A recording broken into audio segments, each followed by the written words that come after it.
Hi everyone and welcome to this week's episode of Fight Chat Friday from TKD Coach Academy. This week we're looking at the back kick and maybe some reasons why you aren't using the back kick in your sparring or using it as effectively as it could be. We'll show you some examples from top level competitors and 3 ways that they implement their back kick. Finally, of course, for our members, we'll have a look at some ways that you can train to make your back kick more effective. Stay with us for this one.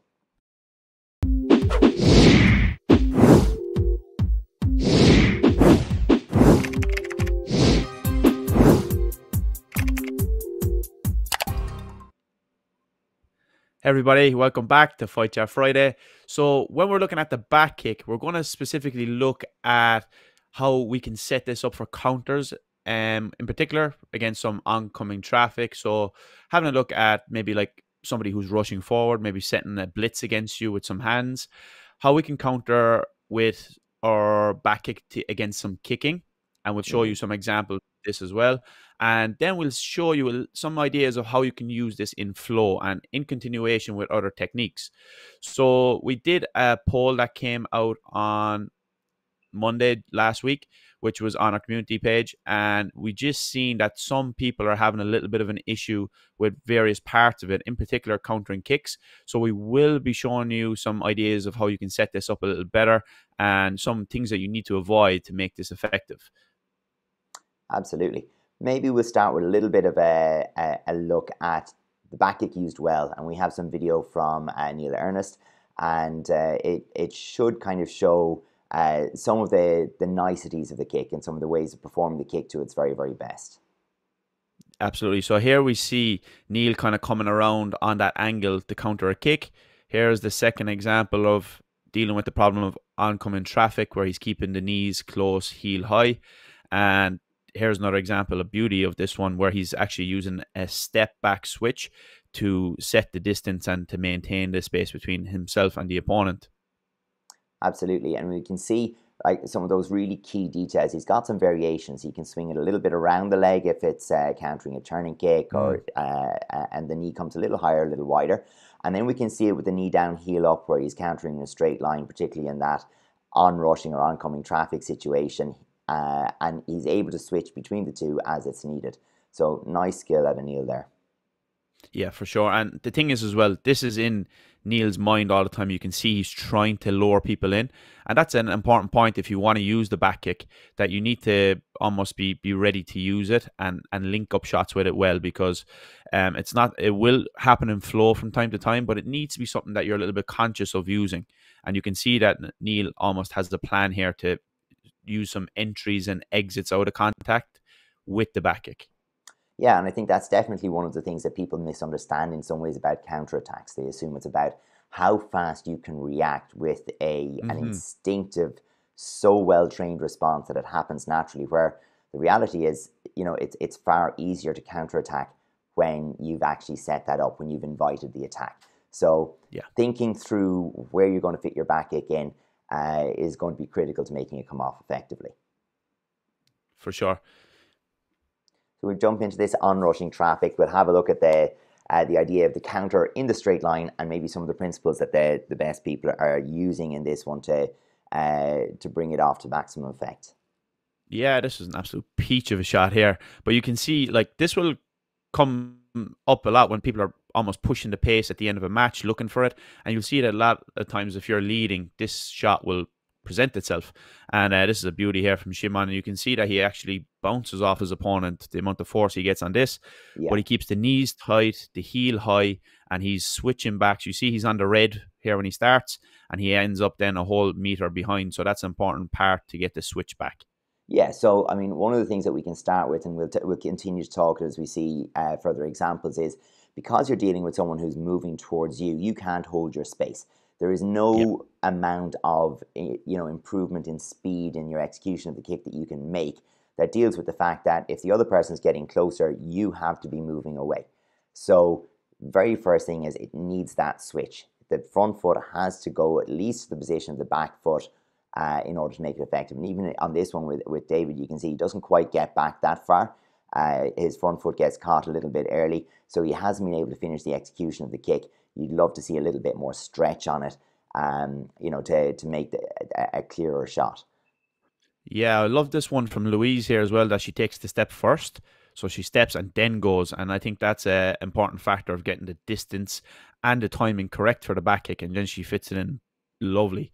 But when you use the back kick as well, it is very important that you put the back kick in a direct line between you and the opponent. And that's an Mm, important feature that people like. It sounds simple when you say it, but it's something that people don't do in reality. They come a little bit more circular, yes. but you need to literally put your foot between you and the opponent for this particular style of the oncoming opponent. Yeah, and what it does mean in that respect is your opponent, by coming directly towards you with hands, has committed themselves in a straight line. So you don't have to solve that problem. You just have to not be moving laterally yourself, and Mm. then you preserve that straight line, and that's what you're looking for. Whereas we often see people trying to fit a back kick in as they're moving laterally, as they're moving about the ring, and that's where it'll miss far and wide. Or, of course, like we mentioned earlier, if the knee comes wide, the person will continue straight through, and they'll have some success. So we're Yeah. moving Well, into. Sorry, go just ahead. as one further point on the oncoming traffic, when you see the little bit of a jump from people, it's important for people who maybe aren't um, really experienced in the sport that this is not a jump up, but a jump back Mm, to get that distance we mentioned earlier. Because when you see some people try this at the beginning, they're jumping up, and that's probably not the best idea against somebody who's rushing towards you. So that jump that you do see from these high level competitors is a jump to go backwards a little bit quicker, as opposed to jumping up as in into the air. absolutely. So we're keeping some of the same principles as we talk about countering kicks. And the main shot that you're going to look at countering here is going to be the opening of a back leg turning kick. But we can see here from Thomas, front leg turning kick works just fine as well, as long as you can make sure you come around the kick a little bit.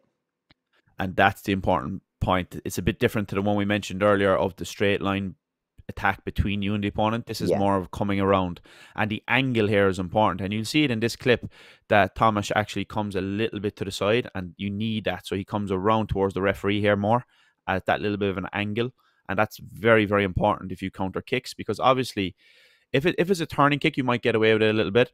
But if it's a side kick, you're definitely not going to get away with that, because the straight line side kick is going to win out, hit you in the back, and you're going to probably fall over. So that's important to be aware of that on the counter and kicking side. That you need that little bit of an angle and a circular motion. yeah, absolutely. And we'll see a few of them from Neil here. That same idea where, Mm-hmm. and I think those two give quite a good example. If you look at the rotation of the body, the heel swings a little bit wider than it does on the onrushing ones, uh, and it means the foot arrives in a slightly flatter position.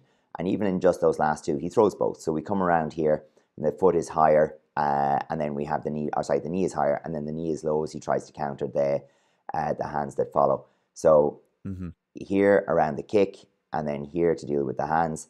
Now, didn't work on that occasion, the second part of that, but we get the idea that it's two slight variations on the exact same kick that enable you to find that target or the sweet spot. Yeah, and you notice it as well on the foot position. It will be for against the oncoming traffic, that heel will be up and the toes will be down, whereas it'll be a little bit more higher with the heel when it comes to the counter and kicking. So that will be a little bit different, and that's because of the knee position, really. Yeah, absolutely. So we have some examples of the back kick emerging in flow. So sometimes it's as an exit, sometimes it's as a follow-on shot to other techniques. But in this case, we can see its versatility as well.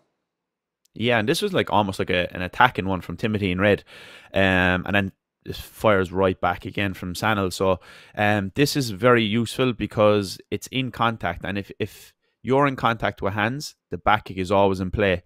And you can see the two types here. Lovely slow mo shot from Mm. the Euros in Finland 2016. But you can see that because of the nice crisp shots, you can see the positioning really, really well of how they get it off.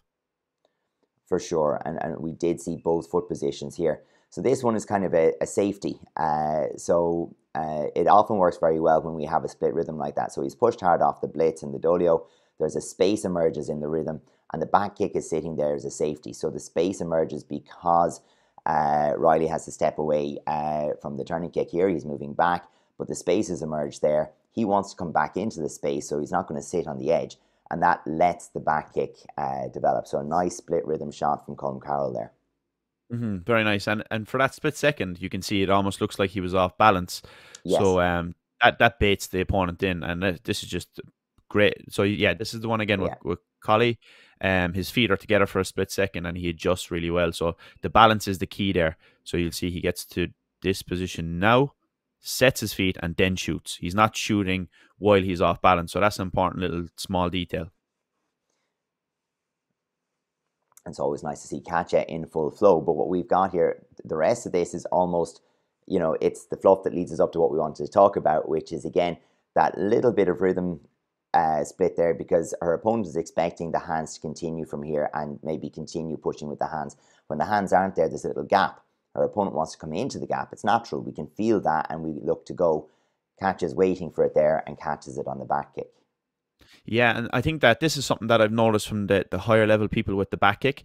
Some people will throw it too quick, and that little split second that Katja gave of like a gap there, Yeah. that's very, very important, because it actually will set up the back kick much better. Some people just think, oh, the back kick might be on, and they throw it almost like a half second too quick. So that just little bit of experience there and a bit of crabbedness is very, very important to set it up just that little bit cleaner. So then what kind of shots follow the back kick? And this is kind of important as well, because we did have a question, sorry, where are we at? We did have a question come up in our chat around this as well.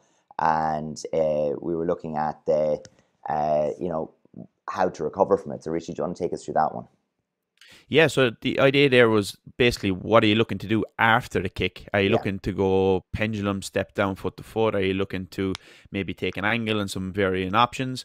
But we'll see that from the clips we've seen today, most people will put their back kick foot down and then step their other leg back. And that just gives you balance as quick as possible. And then that allows you to set up the next technique. So that's probably something you'll be looking to do. It's very rare you see people hit the back kick and then come back around the same direction, almost like their videos in reverse that we see, like a boomerang on Instagram, for example. So it's very, very hard to do that because it takes a little bit longer. So ideally, you want to hit that back kick, land that foot that landed the back kick to the front, and then reset or recycle your opposite foot. And then what you'll be looking to do based on that is usually set up another back kick or else launch into hands. Generally, they're the two options. They're the ones that kind of most naturally fit afterwards. And we can have a look at some of those here. And there's always that thing of, if the back kick does connect, your opponent will usually have a moment. So you can gain momentum and press the advantage if you can get your feet under you faster and be the first one to react. Now, there's a little gap in this one, but the idea is exactly what we'd be thinking of. If I can recover from my back kick and be the first one to take the next action, that's ideal. Yeah, because a lot of people that score a great back kick and it's almost like a celebration moment, and it's like, right, I'll just let people have a look at that for a second and appreciate it. But some people, like Timothy here in blue, very important that he's launching back in again and trying to get those extra scores on the board. Yeah, I suppose it's important to consider that usually with back kick, you're conceding a couple of mats of space. So if you're anywhere other than in the middle of the ring, you're probably close to an exit as well. So it's having that in mind as you throw the shot will be helpful. Absolutely. Yeah. And then the other idea that we see a lot that pops up is the back kick on the back kick. So usually if you can land a back kick, people are going to be saying, okay, I need to get those points back ASAP. And then they're going to launch into you again, which sets up another back kick. So we see an example of this. You have one, set the feet, two. And it's important to set the feet in between those. And that's the key. If you, it was like the point we mentioned earlier, if you bite on it too quick, you'll probably be overzealous and not get off the second one. So set the feet down and then go again. So the distance there of the setting the feet and the balance is the key point. Oh, for sure. And it's not an accident that we see this back kick into back kick so often. And, it's because the reset of the feet does set you up in a position where it's difficult to lift the front leg and go directly. It's difficult to do some of the other things. It's easier to continue in the direction that you are going. And if your opponent gives you that by continuing, well, you're kind of in that natural rhythm. So that's one that it's a nice one if you have your back kick on both sides. But so often we see that person will say right-legged in the front, they kick and they go forward with their right leg. Their left leg has a decent back kick and they feel very uncomfortable when all of a sudden the right leg is behind. They have to pull another back kick out. So it's a good excuse to practice and work off of both sides and do some rhythm exercises with that as well. For sure, which leads us into the next question of how do we Yeah. train this particular technique and get it into our game. So this kick in particular is not one that you can just throw the technique on a kick shield and hope it pops up, because we can see the intricacies of the timing, the distance, the small details that are the difference between landing it and not landing it. So that's the important key here. So what we'll do this week for our members academy is show you guys a systematic approach to build this up. If you've never even thrown a back kick before, how to get comfortable with the stepping, with the knee position, how to keep the knees tight, all these things in terms of the capacity of the kick. And then we'll also show you how to build that up gradually to build the resistance and include the decision making of when to use it, the timing, the correct distance, the correct selection of which type of back kick for the situation, and many more exercises you can use to get this in a bit more of a flow with your sparring game. Absolutely. And for everyone else, if you don't join us for that, we will certainly see you next Friday, where we'll be tackling another topic and hopefully getting a little bit more insight into the world of ITF Taekwondo sparring. See you next Friday. See you next one.